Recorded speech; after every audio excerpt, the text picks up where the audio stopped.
never guess what the pictures were about. Nevertheless, they had grown on Frederick during the month of their exhibition.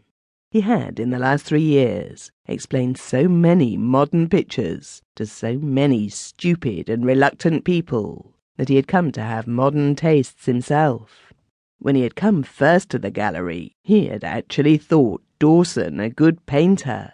Now Dawson made him sick, or would have done, had he not a kindly feeling for Dawson. That was his trouble, that he had a kindly feeling for almost everyone. He was a very modest, kindly-hearted little man, and had he ever considered what he was, which he never did, he would have wished fervently that he was anything else in the world. But that was his trouble, that no one ever took him seriously.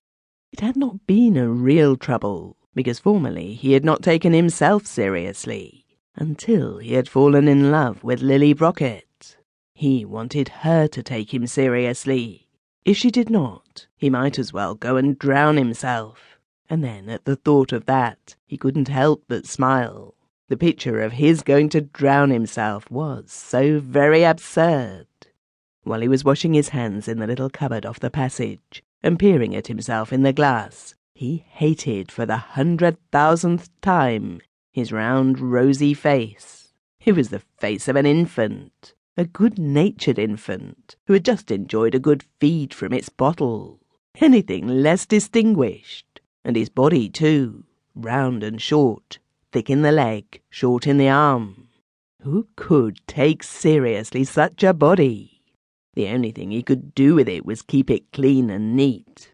He shrugged his shoulders, wiped his hands with a kind of careful ceremony on the towel, and then forgot about himself. He never could think about himself for long.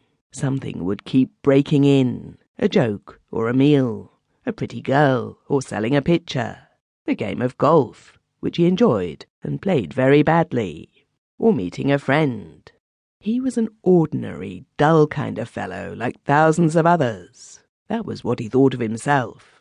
He could not imagine what Lily saw in him, but perhaps she saw nothing at all.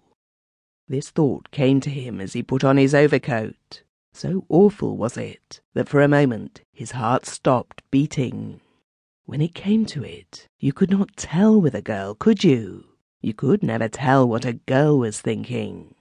Was she really fond of him? Would she not have married him a year ago? There was, of course, her old father, that ridiculous old man of skin and bone, with his greed and rheumatism, and voice like a mouse in the wainscot. She said that she couldn't leave him, but couldn't she? That was the question. Wouldn't she leave him if she really loved Frederick? How was Frederick to tell? No, all he knew about it was that he adored her. He could not live without her. That was the old hackneyed phrase, but in his case it was real and authentic. In spite of his chubby face and passion for seeing the cheerful side of everything. If Lily married someone else, that ridiculous tobacconist, for instance, he, Frederick, would decline and die, and no one in the whole world would care a halfpenny. Lord, what melancholy thoughts for so lovely an evening! He was walking up Duke Street, and every shop was a little magic of fire and splendour, and overhead the sky swam in a mist of blue and silver light. People did not look at the sky enough in London.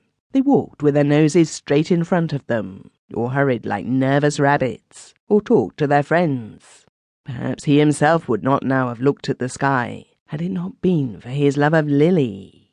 But spring was in the air, and pushing up through the very pavement. You could almost, were your fancy poetic enough, detect violets in the corners of the grey stone, and primroses clustered in the doorways.